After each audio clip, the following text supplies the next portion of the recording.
Hello bachcho, let's read out the question first. A particle of mass m and charge q and kinetic energy t enters a transverse uniform magnetic field of induction B vector. After 3 seconds, the kinetic energy or the particle will be.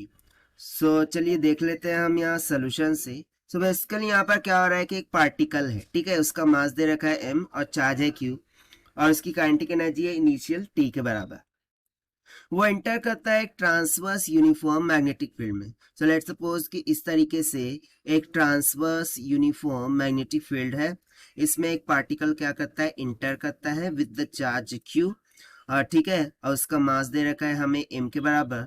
और जो kinetic energy है initial, ठीक है, वो किसके बराबर है, t के बराबर है, राइट.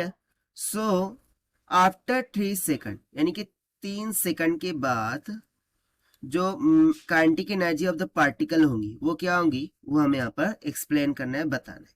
तो चलिए स्टार्ट करते हैं हम सोल्यूशन से. But before of its let's talk about the key concept which we are going to use here for this question.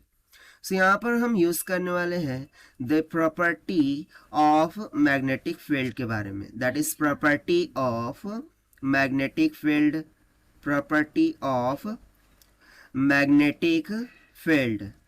So magnetic field की एक प्रॉपर्टी होती है, that is the very most important property. So the most important property of magnetic field is it does not affect on energy. it does not affect on the energy of particle. It does not affect on the energy of particle. जो भी particle होता है उसकी energy पर ये कभी भी affect नहीं करती. कौन, मैग्नेटिक फील्ड, ठीक है. Magnetic field does not affect on the energy of the particle. So बस इसी कंसेप्चुअल थिंग का यूज करके हम सॉल्यूशन देख लेंगे. सो यदि देखिए इनिशियली, ठीक है, इनिशियली यदि पार्टिकल की जो काइनेटिक एनर्जी थी वो टी के बराबर थी, जैसी मैग्नेटिक फील्ड में वो इंटर किया, सो आफ्टर 3 सेकंड भी उसकी जो फाइनल काइनेटिक एनर्जी होंगी वो टी के बराबर ही होंगी. अब ऐसा क्यों, क्योंकि देखिए यहाँ पर हमने कंसेप्ट में देखा कि according to the property of magnetic field, property of magnetic field से हम क्या जानते हैं कि मैग्नेटिक फील्ड ये एनर्जी ऑफ द पार्टिकल पर अफेक्ट नहीं करती. It only affects the motion of the particle. उसकी एनर्जी ऑफ द पार्टिकल पर अफेक्ट नहीं करती. And therefore here we can say that the energy will not change.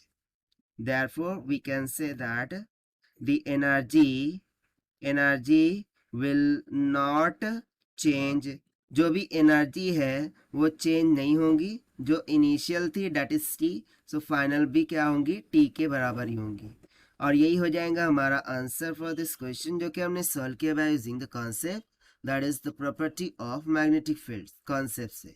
Now let us take the option. So यहाँ से option C will become correct.